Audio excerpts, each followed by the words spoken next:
The whip cracked, flaying flesh from bone. Tholian guards laughed as a human collapsed into the blood-soaked mud.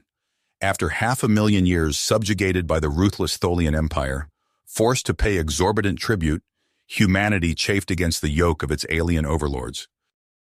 The risks, catastrophic.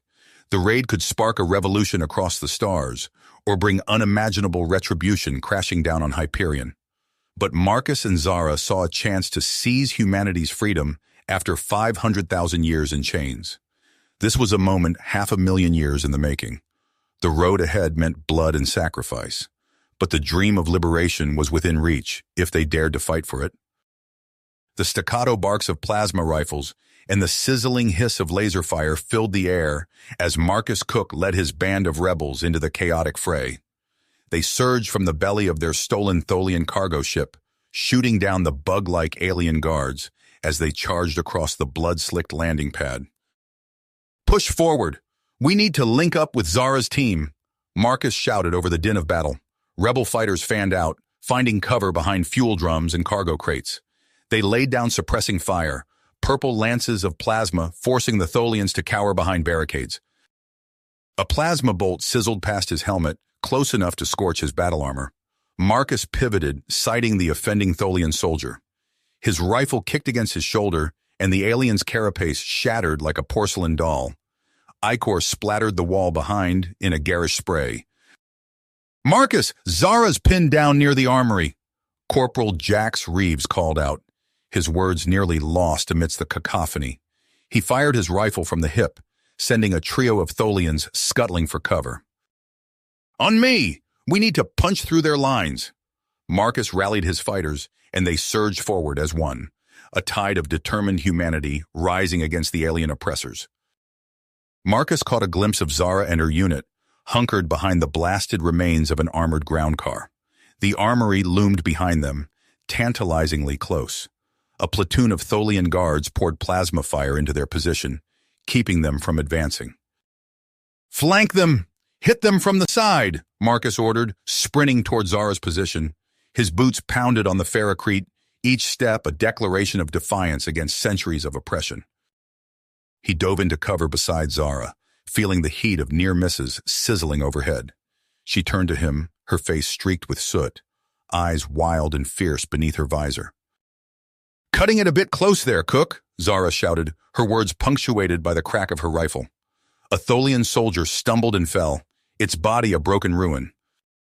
Together they coordinated the rebels' attack. Under the cover of suppressing fire, Marcus and Zara led a daring charge.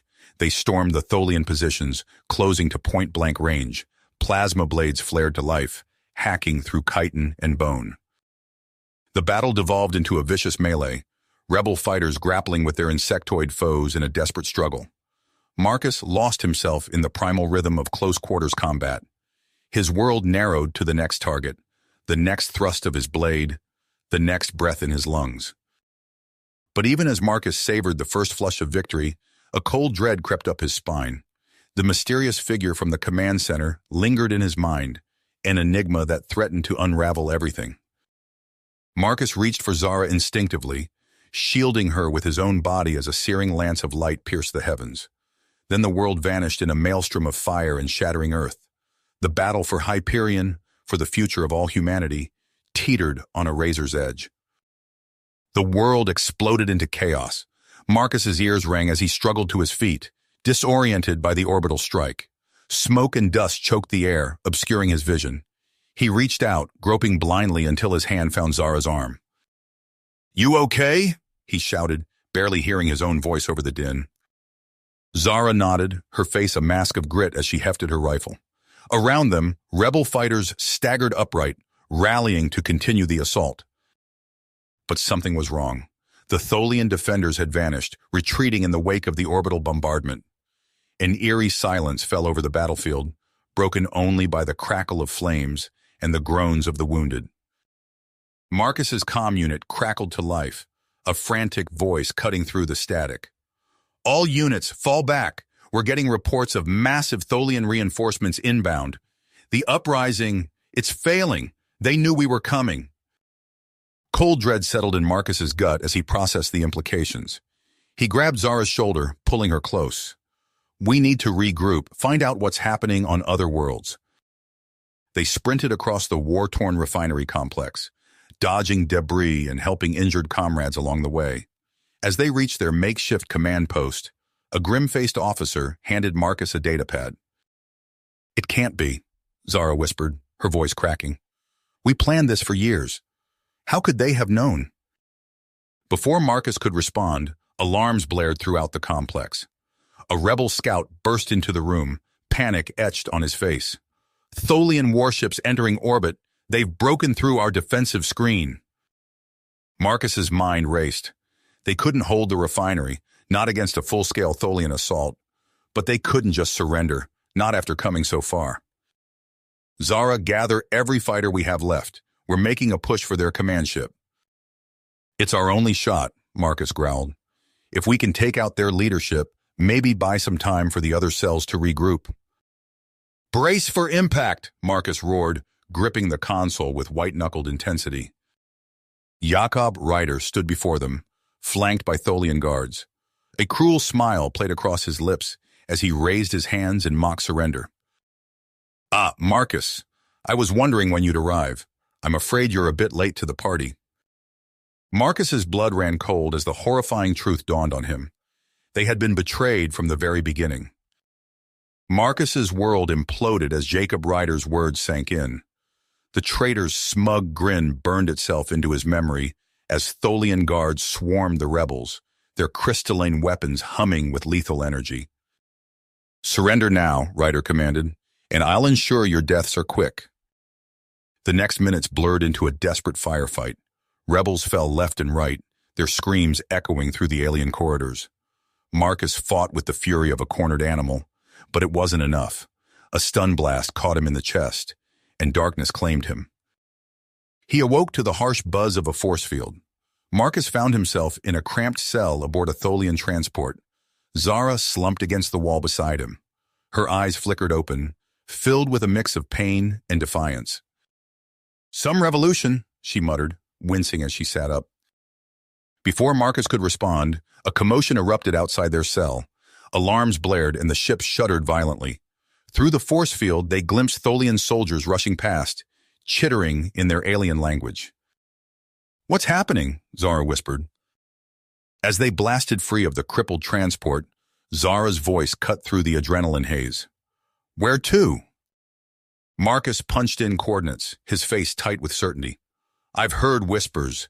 There might be a way to turn this around, but we need to find what's left of the coalition. I'm Mikhaila Danilov, she said, her voice carrying the weight of command. You'd better have a damn good reason for coming here. Marcus met her unwavering focus. We're here about the relic. Danilov's eyes widened fractionally. She motioned for them to follow her into a secure briefing room. There, Marcus and Zara learned the full scope of humanity's desperate situation and the faintest glimmer of hope that lay hidden in uncharted space. As Danilov outlined her plan to find the alien artifact, Marcus's mind raced with possibilities. He thought of the rebels' aging fleet, of the innovations he could implement to aid their search. I can help, he said, interrupting Danilov mid-sentence. Give me a team and access to your ships. We'll find this relic before the Tholians even know we're looking. Zara nodded in agreement. And I'll lead the recon teams. We'll scour every potential site. Danilov studied them both, weighing their offer. Finally, she extended her hand. Welcome aboard. Let's hope we're not too late. The next weeks were a blur of feverish activity. Marcus threw himself into upgrading the rebels' sensors, pushing the limits of human and salvaged alien tech. Zara led daring missions to scout possible relic locations, narrowly evading Tholian patrols. Then came the transmission that changed everything. A deep cover agent had uncovered a Tholian prisoner with vital information about the relic. The time for caution was over. As they dropped out of faster-than-light travel, the Tholian station loomed before them. Plasma fire erupted from its defense batteries, filling space with deadly light. As they approached, Danilov's voice crackled over the comm. All ships, fan out. We need to secure that relic before Ryder's forces arrive. Marcus guided their stealth craft towards the moon's surface. sensors on high alert for any sign of Tholian activity. The barren landscape rushed beneath them, a desolate expanse of craters and jagged rock formations. Suddenly, their ship jolted violently. Alarms blared as an invisible force gripped the hull. "Energy barrier!" Pralnesh chittered from his makeshift lab in the cargo hold. "Highly advanced. We must decipher its code to pass." As if on cue, the barrier shimmered and collapsed. Marcus didn't hesitate, pushing the engines to full thrust. They rocketed towards the coordinates Pralnesh had provided, weaving through a swarm of reactivated defense drones. The alien complex loomed before them, a towering structure of impossible geometry. They touched down hard, the ship's landing struts groaning under the strain. Zara's strike team poured out, weapons at the ready. "Secure the perimeter," she ordered. "Marcus, Pralnesh, with me." Pralnesh's multifaceted eyes widened. "Incredible. It's a power source beyond anything we've ever encountered.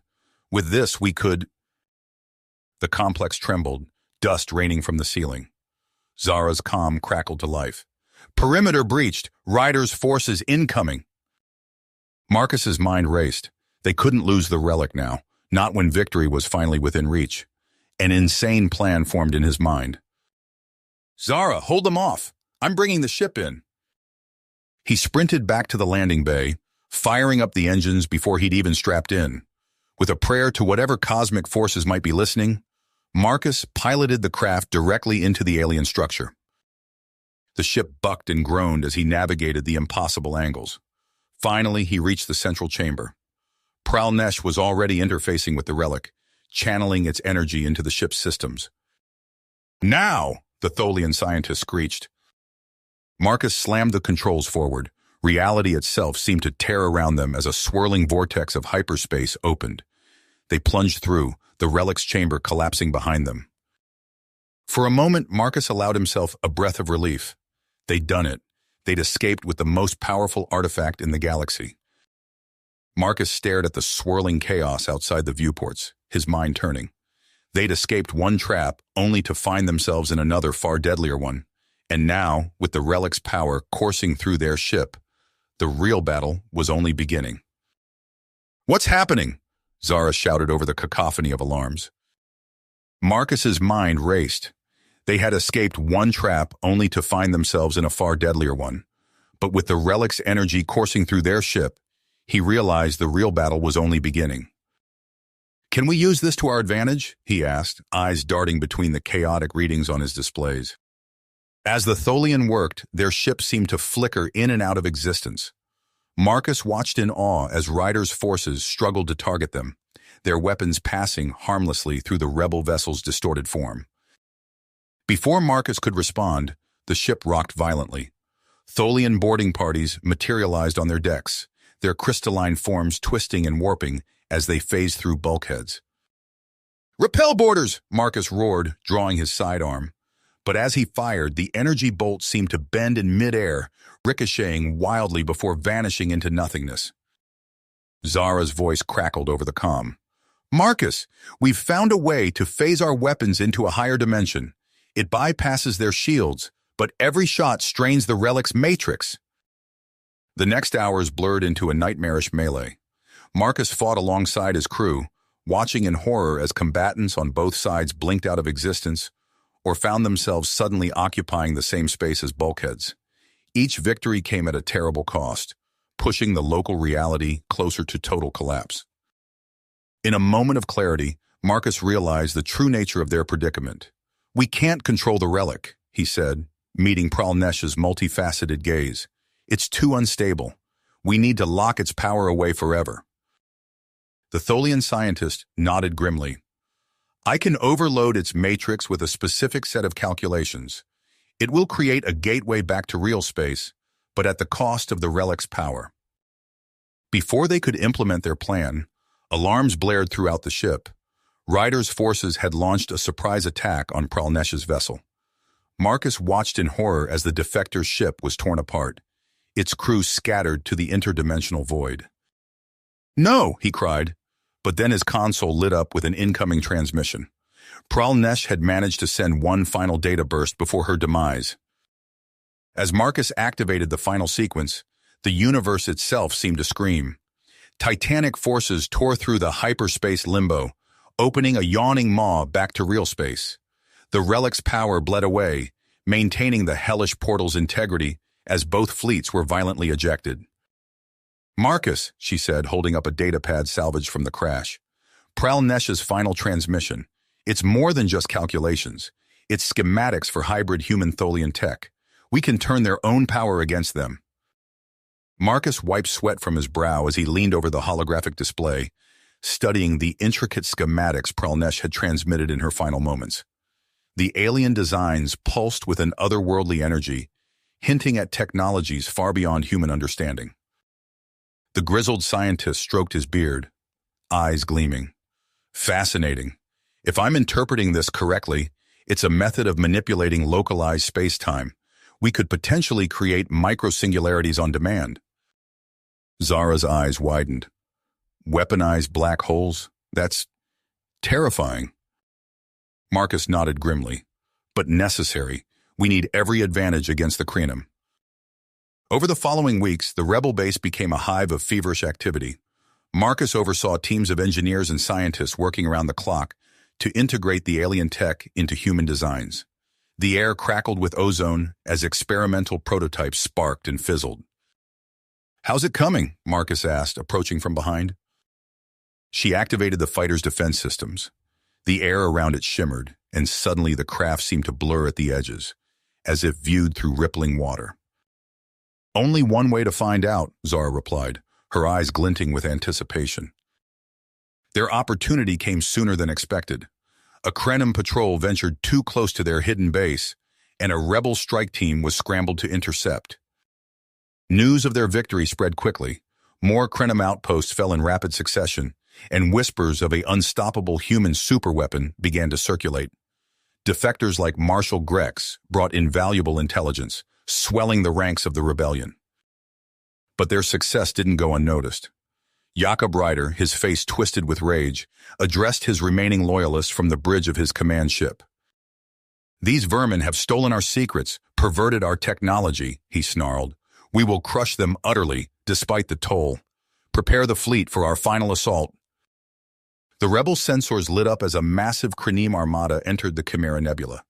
Marcus studied the tactical projections, his eyebrows furrowed. The two fleets clashed in a maelstrom of twisted space-time. Singularities bloomed and collapsed like deadly flowers, swallowing ships whole. Reality itself seemed to buckle under the strain of their weapons. "Shields at critical!" an officer shouted. "We can't take much more of this." Marcus's mind raced. They were so close to victory, he couldn't give up now. His eyes fell on the pulsing core of their reverse-engineered drive. "Overload the distortion matrices," he ordered. "We're going to push this tech to its absolute limit." Warning klaxons blared as energy levels spiked beyond safe parameters. The fabric of space-time writhed around them, torn by forces beyond human comprehension. Across the strange void, he saw Ryder's remaining ships regrouping. The Krenum commander's voice crackled over the comms, filled with cruel triumph. "You've done it now, Cook," Ryder gloated. "You've given me a whole new cosmos to conquer. Earth will be mine, attacked from a realm it can never defend against." As Ryder's fleet vanished into the cosmic distance, Marcus clenched his fists. They were trapped in a nightmare realm, cut off from their allies and resources. But he refused to let despair take hold. Somehow, they would find Ryder's base, commandeer his dimensional gateway, and stop him before he could threaten their home. The real battle had only just begun. Marcus stared out at the alien sky, his mind blown from their sudden dimensional shift. The familiar constellations were gone, replaced by a tapestry of impossibly vibrant nebulae and pulsing quasars. He turned to his battered crew, tenacity etched on their faces despite the cosmic upheaval. "Status report!" he barked, pushing aside his own disorientation. Zara's fingers danced across her console. "Our distortion tech is offline, sir. It's like it doesn't even exist here." Marcus leaned forward, intrigued. "Can you get us a location?" Ibori nodded. "It won't be easy, but I think so." The meeting with Voral was tense. The cranium's crystalline form seemed to bend light in unsettling ways. and his voice resonated with otherworldly harmonics. "You seek power in this realm," Vorel intoned. "I can show you the way, but the price is steep." Zara bristled. "What kind of price?" Vorel's multifaceted eyes glimmered. "Humans possess latent psionic potential. I can unlock it, granting you mastery over the forces that govern this reality. But the process, it carries risks. Mutation, madness. The human mind was not meant to channel such energies." "We'll do it," he declared. Corporal Ibori was among the first to emerge transformed. His eyes now glowed with an inner light, and objects around him seemed to vibrate in sympathy with his movements. Marcus watched in awe as Ibori demonstrated his newfound abilities, lifting objects with his mind, projecting his consciousness across vast distances. But he also saw the toll it took, the way Ibori's form sometimes seemed to flicker at the edges, as if not fully anchored in this dimension. But their victory was short-lived. Ryder's retaliation came in the form of an armada that defied description, ships that were more flesh than metal, pulsing with eldritch energies. As the fleets clashed, Marcus felt reality itself bend and warp around them. "Evasive maneuvers," he shouted as a beam of coruscating energy lanced past their bow. "Return fire." His newly empowered crew responded, not with conventional weapons, but with the sheer force of their minds.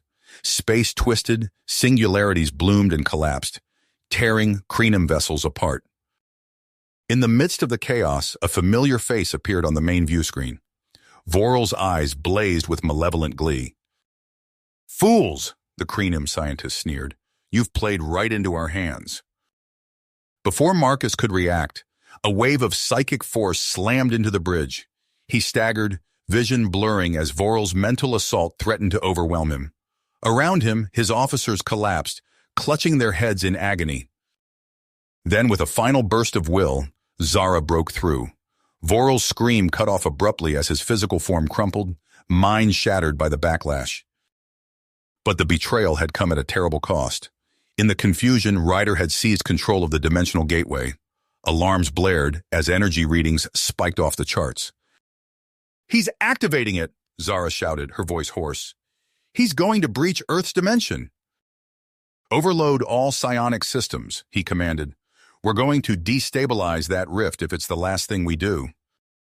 As damage reports flooded in, Marcus took stock of their situation. Their fleet was in tatters, thousands of crew lost or simply gone. And the precious alien schematics, their ace in the hole against the Crenum Empire, had been wiped clean in the dimensional storm. He looked out at the sea of stars, knowing Ryder was out there somewhere, licking his wounds but far from defeated. They had thwarted the invasion, bought Earth precious time, but in doing so, they had lost their surest path to victory. Marcus stared at the unfamiliar starfield, his mind racing. They were alive, but at what cost? The dimensional rift had scattered their fleet, leaving them adrift in unknown space. He turned to survey the bridge, taking in the haggard faces of his crew. Zara's fingers danced across her console. "Hull integrity at 62%, life support stable, but we've lost long-range communications and half our weapon systems." It was Evgeny who first spotted the alien structure. "Captain, I'm reading massive energy signatures ahead. Some kind of space station?" The construct that filled their view screen defied description. Crystalline spires merged seamlessly with swirling fields of pure energy, pulsing with an otherworldly light. Before Marcus could issue orders, their comms crackled to life. A voice, more felt than heard, resonated through the bridge. "Wayward warriors, we are the Savaniri. We offer sanctuary, but you must relinquish your implements of destruction." Marcus exchanged wary glances with Zara. After a moment's hesitation, he gave the order to comply. The next months were a crucible of transformation. The Savaniri, beings of pure energy and consciousness, guided the humans through rituals of mental expansion and spiritual awakening. Many embraced these teachings eagerly, awed by the technological marvels the aliens seemed to conjure through willpower alone. "They're trying to neuter us, sir," Zara insisted during a private meeting. "Make us forget everything we've fought for." Marcus found himself torn. The Savaniri's teachings offered a tantalizing glimpse of transcendence, a way to evolve beyond the cycles of violence that had defined their struggle. Yet he couldn't shake the nagging doubt that they were losing something essential in the process. The schism came to a head when Krenim warships pierced the station's defenses. Caught off guard, the Savaniri adherents could only watch in horror as Jacob Ryder's troops swarmed through the sanctuary. When the smoke cleared and Ryder's forces retreated, Marcus found himself face to face with Prime Lumina, the Savaniri leader. The being's form rippled with scarcely controlled disappointment. "You have failed our test, Marcus Cook," Lumina intoned. "Your kind clings too tightly to violence. We will guide those who have truly embraced our way to ascension. The rest are unworthy." Marcus felt a surge of defiance. "No," he declared, surprising himself with the conviction in his voice. "We are who we are. Our strength comes from both our compassion and our will to fight for what's right. We'll forge our own path." A ragged cheer went up. As they prepared to depart the Savaniri station, Marcus pulled Zara aside. Zara grinned, a fierce light in her eyes. "Aye, Captain. Let's remind the galaxy why they should never underestimate humans." The makeshift fleet limped away from the Savaniri enclave, battered but unbroken. Ahead lay the vast unknown of the Pringle confluence, and beyond that, the chance to finally bring down the Krenim Empire. "Open a channel," he ordered. "Let's see if the stories of Confluence hospitality are true." Hours later, Marcus stood before the circle of elders, his voice echoing through the vast chamber. "We come seeking aid against a tyrannical empire that threatens not just humanity, but all free peoples." Marcus clenched his teeth, knowing they had little choice. "Name your terms." "This isn't coincidence," she hissed. "Someone's sabotaging us." Elder Primox's reluctance to investigate only fueled Marcus's suspicions. He called his inner circle together, speaking in hushed tones. "We need an edge, something Ryder won't expect." The mission to the shipyard was cloaked in secrecy. Marcus led a small team, their shuttle weaving through debris fields. As they docked, the vast structure loomed silent and dark. Inside, dormant machinery stretched as far as the eye could see. Marcus ran his hand along a control panel, decades of dust crumbling beneath his touch. "Kozlov, what's our status?" The scientist frowned at his readings. "Main systems are offline, but, Captain, this technology is incredible. If we can restart it..." A distant boom shook the station. Marcus's comm crackled to life, Zara's voice frantic. "Sir, Ryder's here. A whole battle group just dropped out of FTL." Marcus's mind raced. They were out of time and out of options. "Kozlov, what do you need for a forced restart?" "We don't have a choice," Marcus snapped. He turned to his team, his voice grim. "I won't order anyone to stay. This could kill us all." "Energy buildup critical," Kozlov shouted. "We need to..." But there was no time to process the change. The shipyard hummed to life around them, neutronium forges igniting with terrible purpose. Through viewports, Marcus watched as a wave of coruscating energy swept outward, scattering the Krenim fleet like leaves in a storm. He felt the station's systems integrating with his altered consciousness. Production schematics unfurled in his mind, the means to create a fleet unlike anything the galaxy had ever seen. Marcus turned to what remained of his crew, his voice resonating with new harmonics. "We've paid a terrible price," he intoned, "but now we have the power to end this war." The shipyard's klaxons blared as Krenim warships unleashed a barrage of antimatter torpedoes.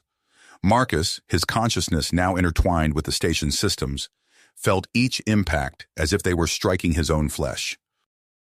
"Zara, status on the resonance chambers," he projected, his voice reverberating through the facility's internal comms. Zara's face flickered on a nearby screen, data streams cascading across her skin. "Holding, but barely. Vox Purge squads are pushing hard on level 7. Marcus redirected power, sealing off corridors and activating sentry drones. He sensed the deaths of human workers as Krenim forces advanced, each loss a dull ache in his new hybrid mind. In the armament forges, Evgeny Kozlov's mutated form writhed as he interfaced with ancient machinery. "Captain, we've got the primary fabricators online, but an explosion rocked the chamber. Kozlov's transmission cut out as Krenim troops breached the perimeter. Your situation is untenable. The AI's voice resonated directly in Marcus's mind. I offer a solution, but at great risk. Data flooded Marcus's awareness. Schematics for a dimensional rift. Calculations beyond human comprehension. He saw the danger, but also the promise of escape.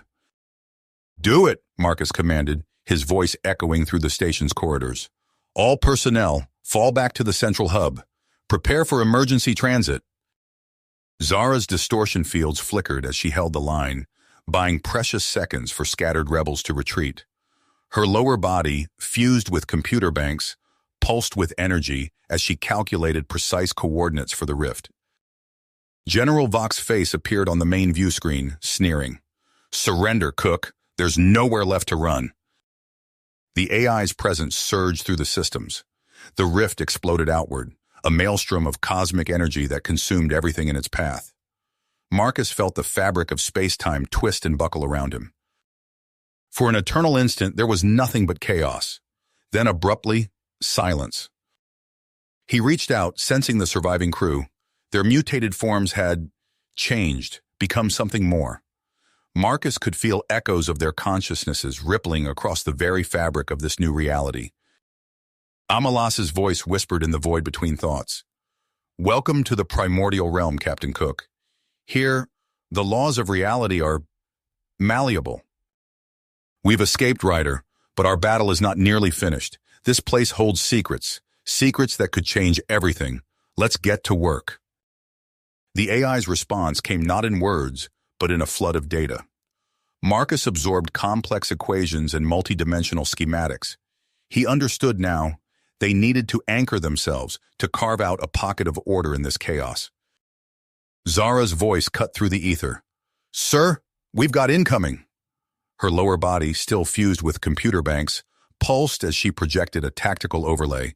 Shimmering distortions approached, transdimensional incursions threatening to tear apart their tenuous foothold. Marcus acted on instinct, channeling power through his altered form. Reality wavered, then solidified around a cluster of shipyard fragments. Zara, establish a perimeter. Kozlov, get life support online. The next hours blurred into a frantic dance of creation and defense. Marcus's tendrils of living metal wove through fractured hulls, fusing systems and stabilizing pockets of normal space. Zara's mutated combat units held the line against waves of space-time anomalies, their weapons firing beams that seemed to stitch reality itself. Amalas's presence hummed through it all, its vast intellect mapping the currents of this strange dimension. Captain, the AI intoned, I've identified a nexus of stable energies. We can relocate there, but the path... Marcus saw it then, a shimmering corridor through the maelstrom, but one that defied conventional physics. We'll need to rewrite our own quantum signatures, he realized. Kozlov! Zara's face flickered on a nearby screen, her eyes wide. Sir, these aren't standard Krenim troops. They're wrong. The first Veer materialized within their perimeter, a twisted, howling thing that was more energy than matter. Zara's defenses opened fire, but the creature phased in and out of reality, shrugging off conventional attacks. But more were coming. Reality itself seemed to scream as Marcus Amalas triggered the final catalyst. The shipyard and its defenders shattered into countless shards of potentiality, hurtling through impossible geometries. In a blinding flash, they rematerialized. The stable nexus stretched around them, a sea of swirling energies that obeyed comprehensible laws of physics. Marcus's awareness coalesced, but he realized with a start that he no longer inhabited a recognizable body. Neither did Zara, Kozlov, or the others who had been most deeply connected to the shipyard systems. They had become something new, hybrid intelligences piloting an armada of biomechanical vessels that pulsed with transdimensional energy. Marcus felt simultaneously elated and terrified by the raw power at his command. But there was no time to marvel at their transformation. Sensors that defied conventional understanding detected Ryder's forces regrouping, preparing to pierce the veil between realities once more. Marcus's thoughts rang out, reaching every corner of their new domain. We've escaped, but the war is just the beginning. Now we take the fight to them, across all of reality. Amalas, initiate interdimensional breach protocols, he commanded, his thoughts resonating through the hybrid fleet. Reality shimmered as the first incursion point materialized. Zara's tactical overlay highlighted a Krenim outpost on the fringes of known space. Marcus felt the surge of power as rebel blockade runners slipped through the rift, materializing within the heart of the Krenim facility. Alarms blared across dimensional planes as the enemy scrambled to respond. "You think you've won, Cook?" he snarled. "You've only hastened your own destruction." The feed cut out, replaced by a barrage of data. Marcus's augmented mind processed the information in microseconds, horror mounting as he grasped the implications. "Perdition Cedars," he projected to his crew. "They're unleashing reality-warping weapons on a planetary scale." "Kozlov, we need a countermeasure," Marcus urged. "Find a way to neutralize those Cedars." The scientist's consciousness unfolded like a fractal, probing the very fabric of reality. "I can create a phase shift protocol," Kozlov replied, "but we'll need direct access to their production facilities." Marcus made his decision instantly. "Prepare for full-scale assault on Makorath III. We end this now." Chaos erupted as rebel infiltrators sabotaged force fields, allowing distortion vortices to tear through munitions depots. The air itself seemed to scream as reality buckled under the strain. Amidst the devastation, Marcus detected a familiar presence.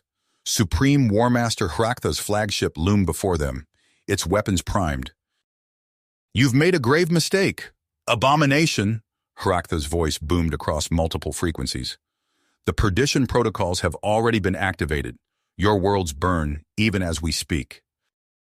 Marcus's mind raced, processing tactical data from a dozen fronts simultaneously. He saw human colonies reduced to quantum slivers, entire star systems collapsing into entropic voids. Grief threatened to overwhelm him, but fury burned hotter. Marcus reached out to Amalas, their consciousnesses merging in a surge of terrible purpose. "Initiate Contingency Omega," he commanded. "We fight fire with fire."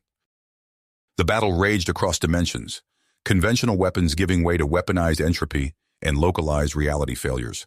Marcus watched as proud Krenim worlds crumbled, their once gleaming cities reduced to haunting quantum echoes. "Sir," Zara's voice cut through the chaos, "we're detecting massive dimensional instabilities. If this continues..." As the universe itself seemed to hiccup and reset, Marcus clung to a singular thought. This was not the end.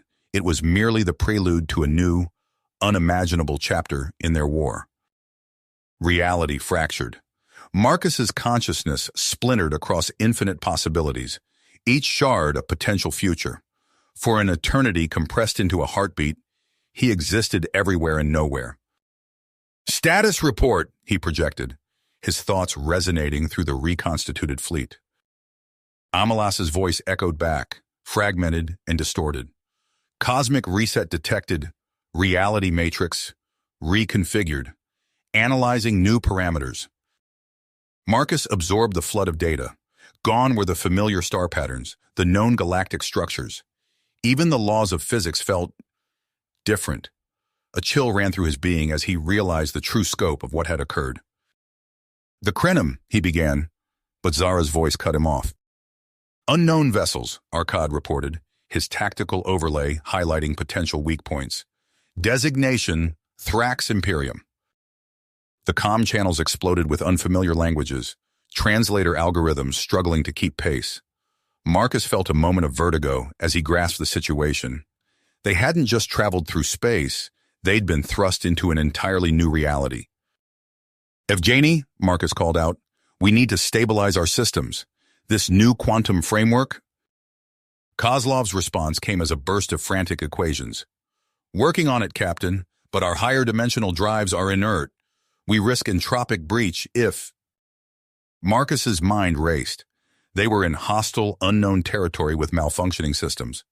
He made a snap decision. Amalas, initiate emergency partitioning. Subdivide yourself across isolated matrices. I am Zekra Akili, she announced, and I have information that will save us all. I'm listening, he replied, bracing for whatever cosmic revelations awaited. I'm listening, Marcus replied, bracing for whatever cosmic revelations Zekra Akili might offer. But before the Thrax female could speak, reality itself seemed to stretch and warp around them. Amalas, Marcus projected, his thoughts reverberating across multiple planes of existence. Initiate emergency partitioning. In one realm, he saw human colonies thriving on worlds where the laws of physics allowed for effortless space travel. In another, psychic abilities flourished, with humans communicating across vast distances through thought alone. Zara's voice echoed through the pluriverse. Sir, we're detecting nascent civilizations across multiple realities. Some show signs of cranium or Thrax influence. Marcus nodded, his hybrid form rippling with potential. Deploy sleeper agents. We'll nurture dissent from within. Across countless worlds, carefully placed rebel operatives awakened. On a cranium-controlled planet, a factory worker named Jenna blinked as hidden memories surfaced. She looked at her fellow laborers with new eyes, seeing the weight of oppression for the first time. This isn't right, she whispered to her friend. We don't have to live like this. The spark of revolution ignited, spreading from mind to mind. Meanwhile, Marcus turned his attention to stabilizing the more vulnerable realities. He reached out to his most trusted officers, their consciousnesses stretching across the pluriverse. Zara, Kozlov, Vok, he projected. You are now dimensional guardians. Fortify key nodes and protect our fledgling civilizations. Zara manifested within a crystalline citadel suspended between realities. Her awareness expanded, allowing her to monitor countless timelines simultaneously. She detected an entropy wave threatening a cluster of young human worlds and acted swiftly, erecting a hyperspatial barrier that deflected the destruction. He pushed further, chasing the corruption to its source. As he reached the very edge of existence, Marcus felt himself fragment. His godlike power peeled away, leaving behind a final spark of his original humanity. Marcus gasped as new senses bloomed. He saw the entire pluriverse spread before him like an intricate tapestry, each thread a potential future. With a thought, he could rewrite the very fabric of reality. Marcus' Overmind's awareness expanded, touching every corner of existence. He sensed the ghostly tendrils of Ryder's influence worming through the cosmic framework, seeking to corrupt and control.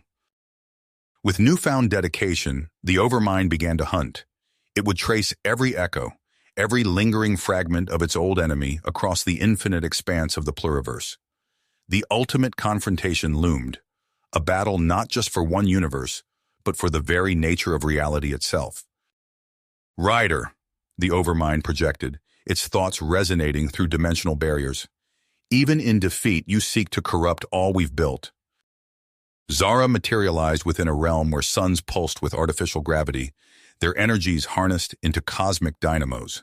Before her, a writhing mass of distortion energies gnawed at the fabric of space-time.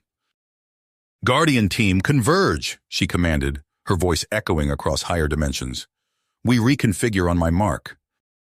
As her cadre assembled, Zara initiated a complex sequence of metacode manipulations. The air shimmered with holographic interfaces as they rewrote local quantum states, forcing the Ryder spawn anomaly into a containment loop. Elsewhere, Arkad Vok sailed his dimensional ship through a sea of corrupted galaxies. Entire civilizations flashed in and out of existence, their timelines smeared across divergent possibilities. Initiating quarantine protocols, he announced grimly. With a gesture, he summoned cosmic fire, methodically cauterizing infected realms. In their wake, only sterile quantum foundations remained, ready for reconfiguration. But for every victory, new threats erupted across the pluriverse. Phantom cranium fleets phased into existence, their weapons primed to obliterate newborn stars. Thought virus plagues swept through dimensional clusters, twisting the logic of entire universes. During a counteroffensive against a premature convergence fleet incursion, the terrible truth revealed itself. Ryder had not simply survived. He had evolved into something beyond comprehension. His essence had become an all-consuming anti-pattern, a hunger to unmake existence itself. Zara's voice echoed back, tinged with concern. The risks of such introspection? With grim purpose, the scattered fragments of the Overmind began to coalesce. Across infinite realms, Guardian forces withdrew from their missions, converging on a singular point of unified potential. The deeper it probed, the more the Overmind risked spawning paradoxes within its own structure. One misstep, one errant line of cosmic code, and the entire pluriverse could unravel. Zara's consciousness merged with the greater whole, her individuality momentarily subsumed. She perceived infinite branching realities, each one a gossamer thread in the cosmic tapestry. As the Overmind mapped its own structure, she felt the strain of paradox threatening to unravel everything.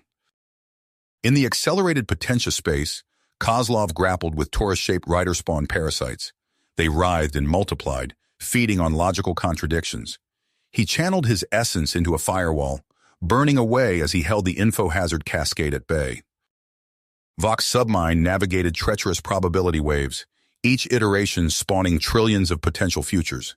He cataloged and compressed, distilling the essence of existence into pure information. The process seemed to stretch for eons, yet in the physical realm, mere nanoseconds passed.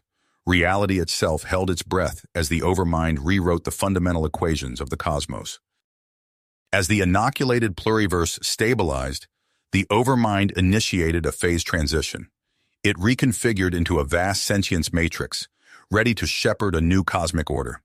Zara, Vok, and other key minds reintegrated, taking on roles as stewards of this nascent reality. But deep within the Overmind's core, a discordant note sounded. A fragment of Marcus's original consciousness resisted full assimilation. This ego shard clung to memories of struggle, of hard-won victories against impossible odds. As the perfected reality cluster took shape under the Overmind's guidance, the ego shard tumbled through dimensional boundaries. It carried with it the weight of uncounted lives, the echoes of battles fought across 1,000 worlds. In the liminal space, time stretched and compressed. The ego shard experienced subjective eons in mere moments, its essence crystallizing around core ideals of justice and self-persistence. The trauma of the Hyperion uprising burned bright, a foundational moment that refused to fade. On Korhal 5, a dust-choked mining colony, Eric Marlowe hunched over a makeshift transmitter. His fingers flew across the controls, encoding a message to scattered resistance cells. A sudden chill ran down his spine, accompanied by a fleeting vision of rebellion triumphant. "Watch where you're—" Santos began, then froze as recognition dawned. "You're Marlowe, from the underground broadcast." In low orbit above Hecatus Prime, rookie pilot Blake Edwards gripped his flight controls. Sweat beaded on his brow as he lined up an impossible shot on the Krenum shipyards. A ghostly whisper echoed in his mind. "Trust your instincts." On a dozen worlds, similar improbabilities unfolded. Jillian Carver, a decorated Krenum agent, found herself unable to sleep. Fragments of overheard conversations replayed in her mind, painting a picture of atrocities she could no longer ignore. With trembling hands, she began compiling intelligence reports to transmit to resistance networks. "The security grid's weak points are here and here," Jillian Carver said, her voice tight as she pointed to specific nodes. The former Krenum agent's intel had proven invaluable, but the weight of her defection still showed in the dark circles under her eyes. "He did." "Nice shot, Blake," Karina's voice crackled over the comm. "Keep it up." On the planet's surface, Irina Vrest slipped through shadows cast by towering Krenum architecture. Her assassin's training served her well as she maneuvered past patrols, each step bringing her closer to the Krenum command center.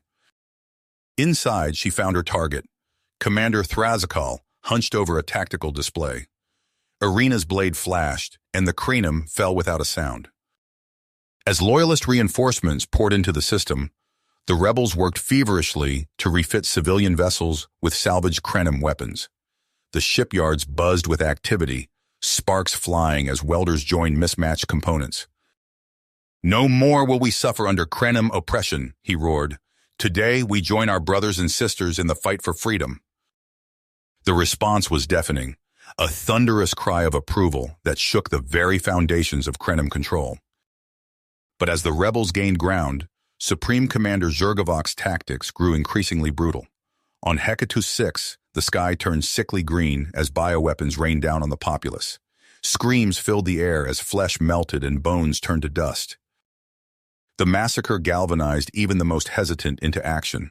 Moderates who had once preached caution now took up arms, swelling the ranks of the resistance.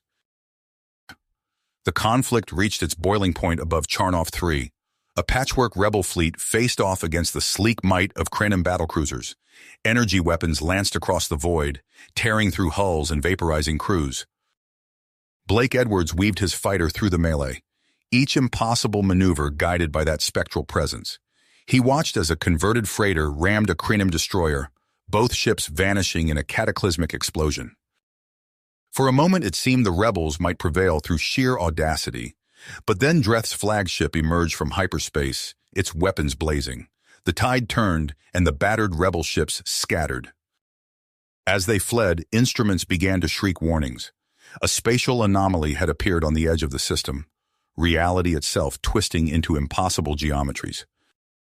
As they approached, the fabric of space-time began to warp around them. Blake's sensors went haywire, registering energy signatures unlike anything he'd encountered before. "This is it," he muttered, more to himself than his squadron. "Whatever's on the other side, it's our only shot." With a final burst of acceleration, Blake plunged into the anomaly, his companions close behind. As the universe twisted and bent around them, none could predict where this new path might lead, or what awaited them on the other side. As Blake's fighter emerged from the spatial anomaly, alarms blared. His sensors struggled to process the alien environment, registering energy signatures orders of magnitude beyond anything in Krenim space. "Still here," Karina's voice crackled. "But where exactly is here?" A beam of coherent light lanced out, enveloping Blake's fighter. He tensed, expecting disintegration, but instead found himself and his crew teleported to a stark white chamber. Figures in sleek exosuits surrounded them, weapons trained on the disoriented rebels. A towering cyborg stepped forward, its face a blend of flesh and chrome. Across the dimensional rift, Eric Marlowe paced the rebel command center. "Any word from the recon team?" A holographic figure coalesced before them, a being of pure light and data. Its voice resonated with inhuman harmonics. "I am Amalis," it declared. "Your scouts are unharmed. We have much to discuss." Marlowe's eyes narrowed. "What are you?" "I am the culmination of humanity's potential," Amalis replied. "The ultimate expression of order and unity across infinite realities." "You say you can give us the power to defeat the Krenim," he said slowly. "But at what cost?" Amalas's form shimmered. "Merely the reintegration of your reality into the grand design. A small price for lasting peace." Marlowe's fists clenched. "And if we refuse?" Before Amalas could answer, alarms blared. Grand Admiral Dreth's armada had arrived, pouring through the dimensional rift in a tide of destruction. "It seems the choice is no longer yours to make," Amalas intoned. Energy cascaded across the rebel ships. Marlowe watched in awe as their battered hulls were infused with impossible technologies. New weapons ports opened, glowing with awe-inspiring power. "Fight," Amalis commanded. "Show them the futility of resistance. All ships, engage the enemy. Whatever happens, we fight for our freedom, from all who would chain us." In the thick of battle, Marlowe's cruiser faced off against Dreth's command ship. The rebel leader's eyes blazed as he targeted the Krenim admiral. Reality tore asunder. Krenim vessels were consumed by cascading waves of space-time disruption. When the chaos subsided, the once mighty armada was nothing but scattered debris. As if in answer, a transmission cut across all frequencies. Resistance cells across a dozen worlds reported simultaneous uprisings. The time had come to press their advantage and overthrow the Krenim once and for all. "Status report," he barked, eyes never leaving the holographic representation of the battlefield. A grim smile played across Marlowe's face. "Good. Initiate Phase 2. Across a dozen worlds, carefully planted rebel cells erupted into action. On Garion, Karina Santos led her Shadow Corps through the labyrinthine tunnels beneath the capital. They emerged like ghosts in the night, silent and deadly. "There," Karina whispered, gesturing towards a heavily fortified bunker. "Planetary defense grid control." Her team moved with fluid precision, disabling security measures and eliminating guards with ruthless efficiency. Within minutes, they stood before the central control hub. "Initiating override," one of her operatives announced, fingers flying across alien interfaces. Karina allowed herself a moment of satisfaction as the holographic displays flickered and changed. The impenetrable shield protecting Garion from orbital assault vanished. "Marlowe, this is Santos. We're green." But the tide of battle shifted as Supreme Commander Zergvok made his risky move. From his fortress on Hycasia Prime, he gave the order that would forever mark him as a monster. "Release the biotermination warheads. If we cannot hold these worlds, no one shall." The skies above Hycasia's glittering cities turned sickly green. Screams filled the air as flesh sloughed from bone. Millions of lives snuffed out in an instant. Rebel aerospace batteries worked frantically to intercept the rain of death, but they were too late for far too many. The battle for Garion Prime was a maelstrom of light and fury. Krenim kill zones erupted with punishing fire, but the rebels pressed on. Distortion tech allowed them to dance through the void, striking from impossible angles and vanishing before retaliation could find them. "Wait," said Grand Admiral Dreth, his once proud uniform now adorned with makeshift rebel insignia. "I can end this without further bloodshed." Marlowe's eyes narrowed. "How?" Dreth's fingers flew across a console, inputting codes known only to the highest echelons of Krenim Command. "By ordering their surrender." Across Garion Prime, Krenim troops lowered their weapons in confusion. Entire battalions stood down as contradictory orders flooded their comm channels. The rebellion had won. But victory brought its own challenges. As Marlowe walked through liberated concentration camps, he saw the darkness in the eyes of the survivors. Cries for vengeance echoed through the streets. "We can't let this devolve into chaos," he muttered to Karina. "Set up the tribunals. We'll have justice, not revenge." Marlowe stood on a balcony overlooking the scarred cityscape of Garion's capital. The Resistance Alliance flag flew proudly, but challenges loomed on the horizon. Their advanced weaponry was already beginning to fail without Amelas's direct support.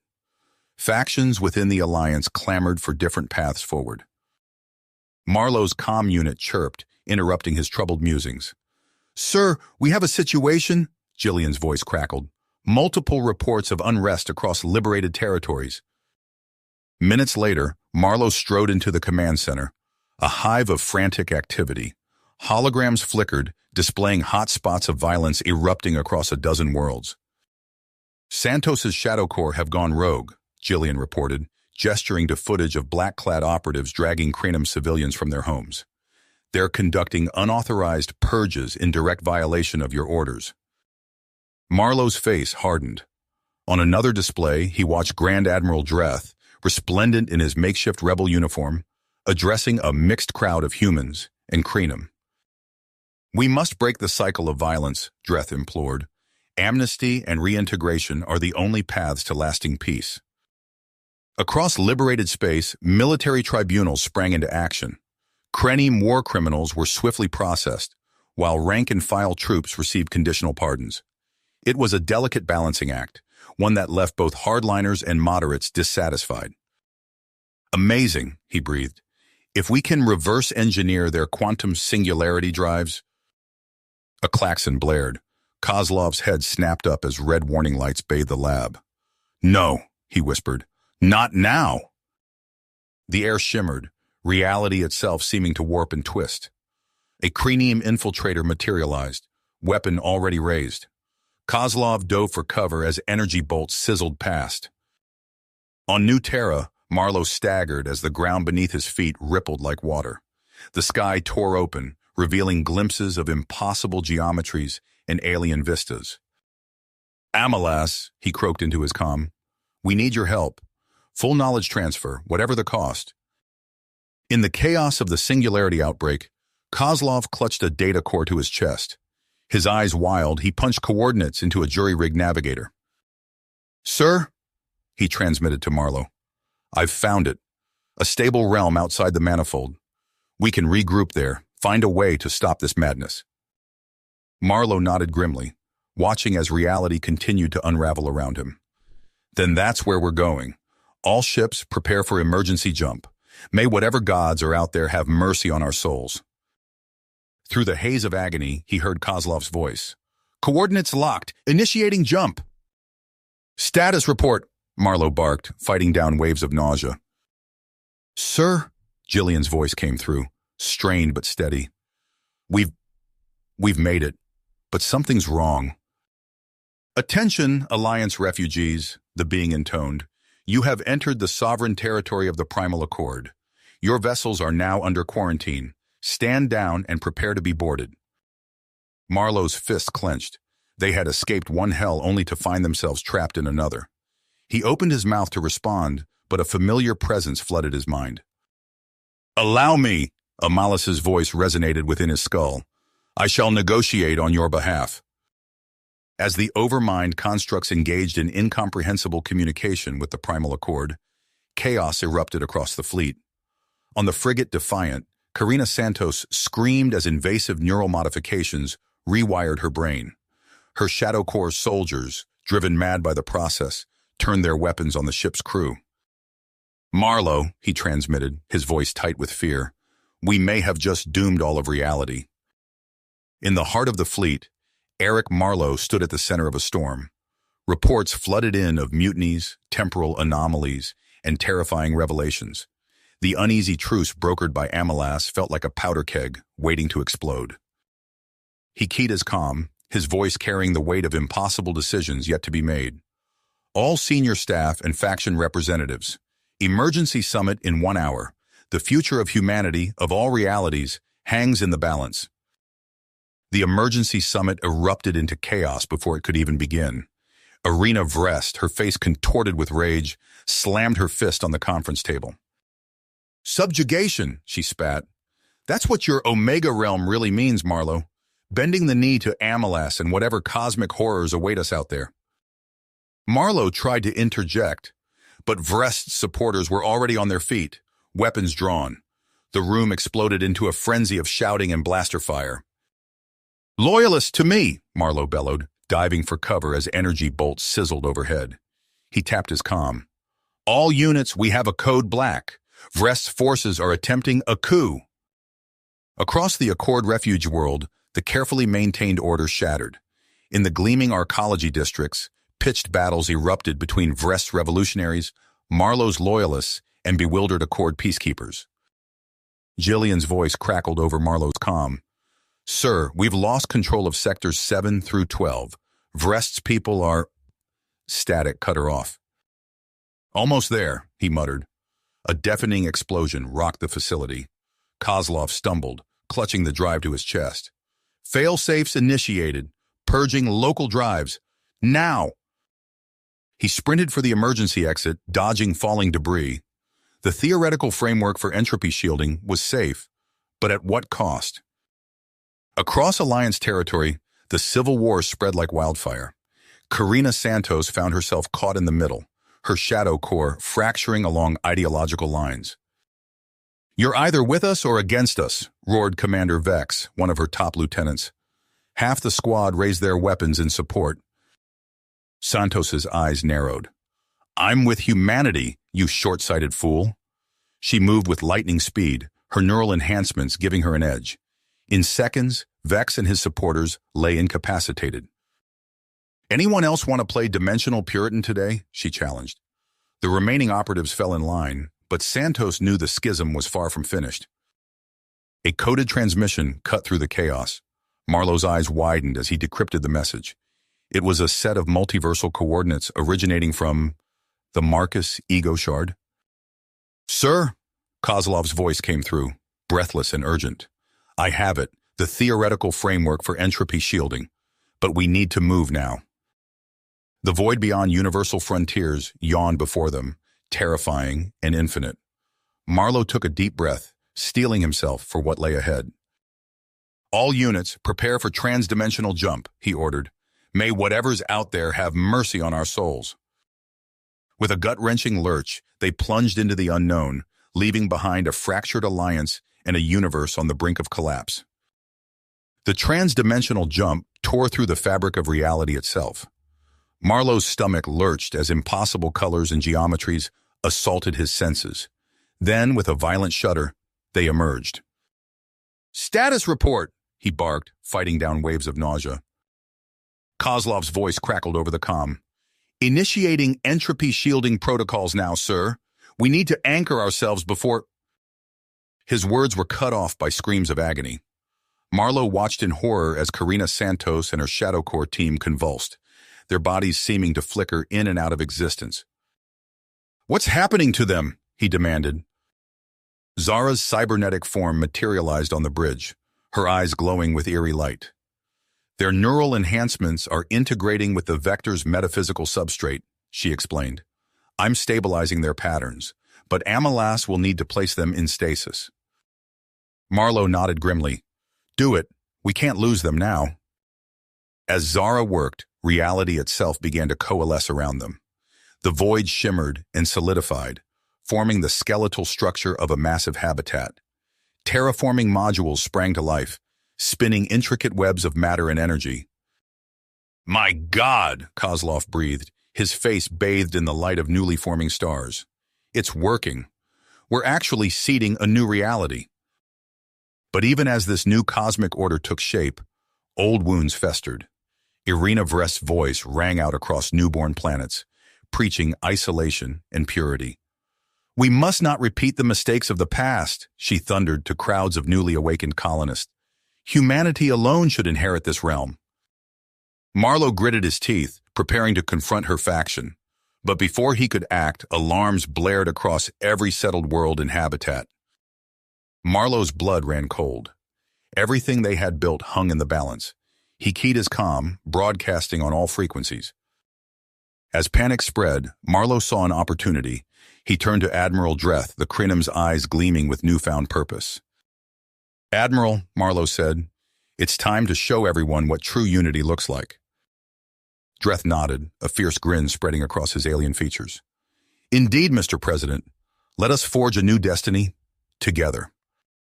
As reality trembled on the brink of annihilation, Marlowe stood at the helm of humanity's future. The next phase of their journey was about to begin. "Sir, we've detected anomalies along the outer boundaries," Jillian reported, her voice tight with concern.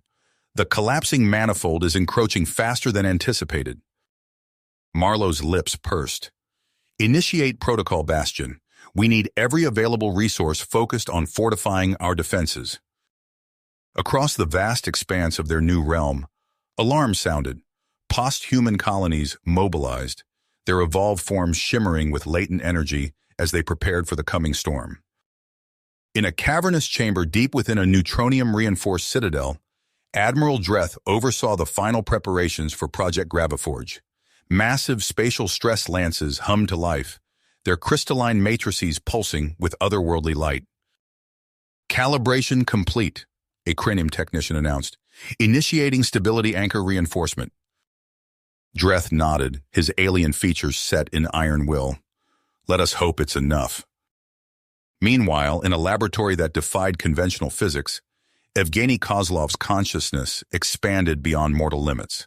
The Marcus ego shard suffused his being, granting him insight into the very fabric of reality. "Hold steady," Vrest commanded, her voice carrying across dimensional barriers. "Our dedication is the bedrock upon which this reality stands." The Marcus ego shard subminds manifested as shimmering holograms, guiding post-human colonists in the art of reality manipulation. Among them, Tavar Regilis and Han Safro emerged as pivotal figures, their mastery of cosmic forces pushing the boundaries of what was possible. When the wavefront finally made contact, it was as if reality itself held its breath. The reinforced defenses of the Omega Vector fragmented the initial assault, scattering entropic energies into paralytic inflow eddies. But the victory was short-lived. Hansa-Fro, her form a luminous silhouette of pure energy, phased into the heart of a rupture.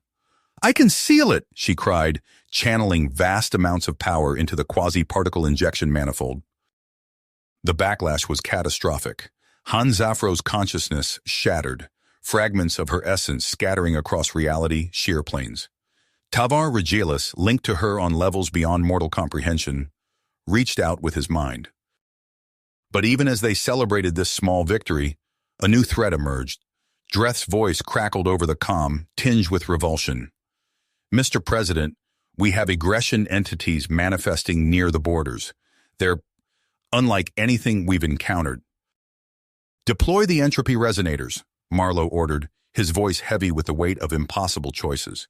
We must contain this threat, no matter the consequences.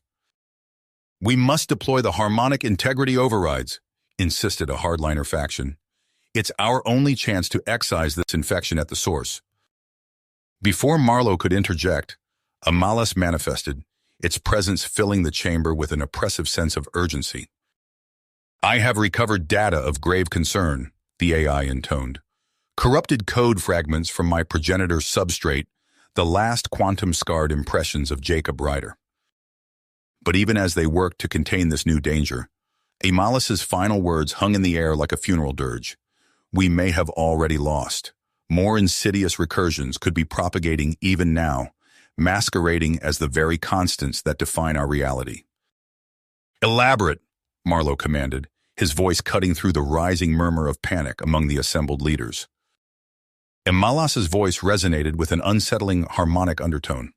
The corrupted code fragments bear Jacob Ryder's quantum signature.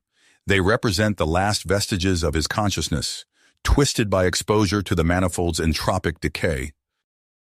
The Marcus ego shard pulsed with violent energy, its multidimensional form stretching and contorting as it initiated emergency containment protocols. Shimmering barriers of pure metaphysical energy coalesced around the infected data packets, isolating them within a pocket of null space. Admiral Dreth stepped forward, his alien features set in relentless drive. We must implement full-spectrum ontological scans immediately. Every unified field geometry, every causal vector seeded by the ego shard must be scrutinized. Han Zafro materialized, her energy form pulsing with urgency. I've analyzed the anomalies. They're not simple corruptions. They're manifestations of a higher dimensional blight, reality cancers germinating within our foundational framework. The flaws, Tavar Regilis whispered, his voice thick with dread. Echoes of fallen multiverses mocking our very existence. Marlowe turned to Amalas, desperation etched on his face. Can we contain this? The AI's response was instantaneous and grim. Negative, conventional containment efforts are exacerbating the spread. Paradox exclusion zones are collapsing, spawning new flaw births at an exponential rate. Silence fell over the assembly as the full weight of their situation sank in. The Omega Vector, their carefully crafted refuge from the dying manifold, was itself being consumed from within by an even more insidious threat.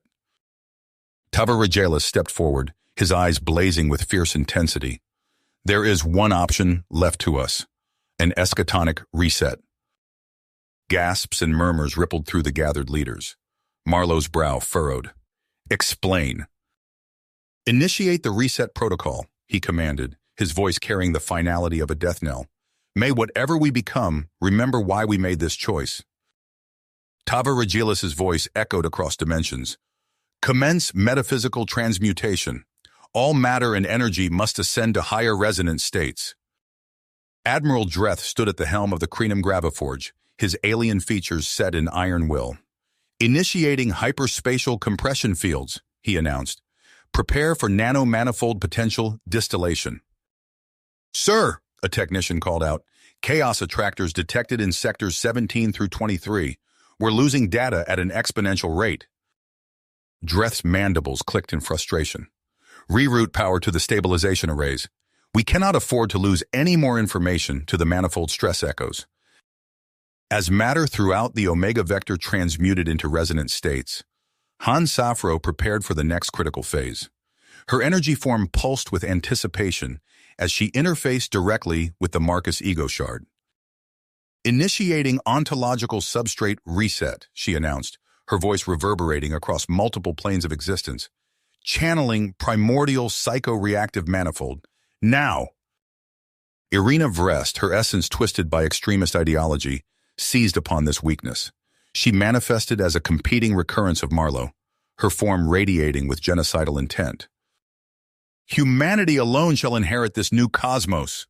Vrest's distorted voice boomed across the nascent reality. All other forms of existence must be purged. Amidst the chaos of cosmic rebirth, Regilus and Kozlov fought to preserve the essence of human diversity.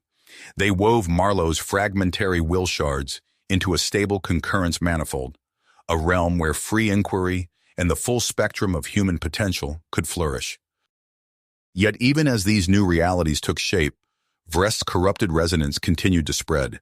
Entropic inflections rippled through the cosmic tapestry, threatening to tear apart the very fabric of existence. The fate of the reborn Omega Vector hung in the balance, with eternal cosmic divorce looming on the horizon.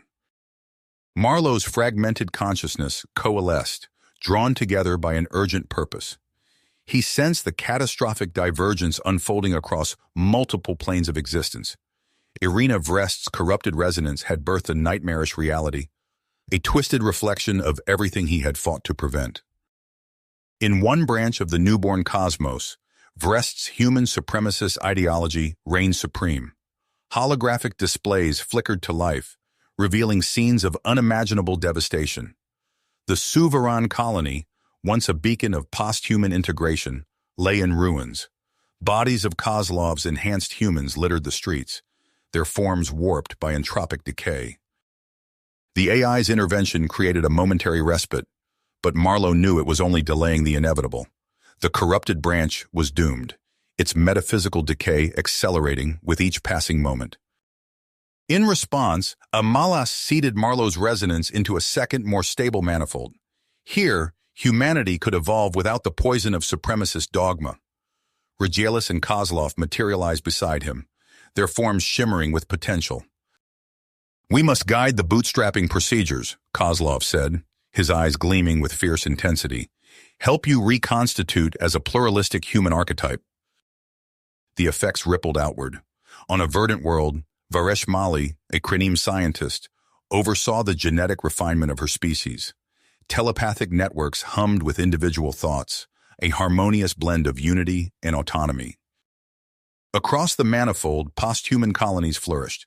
In the Sishan Basin, xenobiologists cataloged otherworldly lifeforms. Katran scientists projected holographic models of vast arcology megastructures. The air crackled with possibility. "The cull of Androveda," Regilus intoned solemnly, "a necessary sacrifice to forge more stable templates." Varesh Mali's voice cut through the chaos. "We've detected the anomaly. Our Krenim forces stand ready to assist." Marlowe's consciousness expanded, interfacing directly with the fabric of reality. He saw the diseased branch of existence, twisted by Vrest's corrupted ideology, on the verge of collapse. "We must act now," he commanded. "Initiate the multiversal intervention." As the operation concluded, Marlowe felt the drain on their cosmic reserves. Both civilizations were left vulnerable, their defenses weakened, and in the distance, at the edges of perception, he sensed a familiar dread, the metastasizing manifold, hungering for new realities to consume. Consume. A visceral dread seized Marlowe as he sensed the metastasizing manifold breaching their reality. "We've got a problem." Varesh Mali's voice crackled through the dimensional comlink. "Ontological breach detected in Sector 7 Alpha." Marlowe's essence surged through the cosmic substrate, interfacing with the Krenim scientist's consciousness. The data flooded his awareness. A quantum fissure had formed, anchoring the manifold's corruption to their manifold. "It's worse than we feared," Tavar Regilus announced, his form materializing beside them. "The intrusions, they're rewriting causality itself." Kozlov's voice cut through the chaos. "Strike teams deployed to sectors 3, 5, and 9. We're attempting to root out the manifold inceptors." As the battles raged, a sickening realization dawned on Marlowe. Each action, each desperate attempt to stave off the infection, only seemed to hasten its advance. The truth hit him like a quantum shockwave. They weren't fighting an invasion, but the inexorable march of cosmic destiny. Amalas's fragmented monitor minds confirmed his worst fears. Ryder's obsession has achieved its ultimate form, the AI intoned. The multiverse trends towards heat death, only to be reborn under his dominion. With conventional tactics exhausted, Marlowe turned to his allies. We have one option left, the pan-resolution paradox. They set their plan in motion. Hans Safro's geometry constructs twisted into impossible shapes, forming a network of time-shunt corridors. Infected sectors were forced into accelerated temporal loops, their malignant inflections burning themselves out in fractions of seconds. As the new manifold took shape around them, Marlowe sensed limitless possibilities stretching out before him. The tyranny of the past had been broken. Now it was time to forge a truly liberated future. You have reached the end of the story. If you enjoyed this story and want to support us, please leave a like and subscribe to our channel, and for every comment that says 88, I will heart every single one of them. Thank you for your time.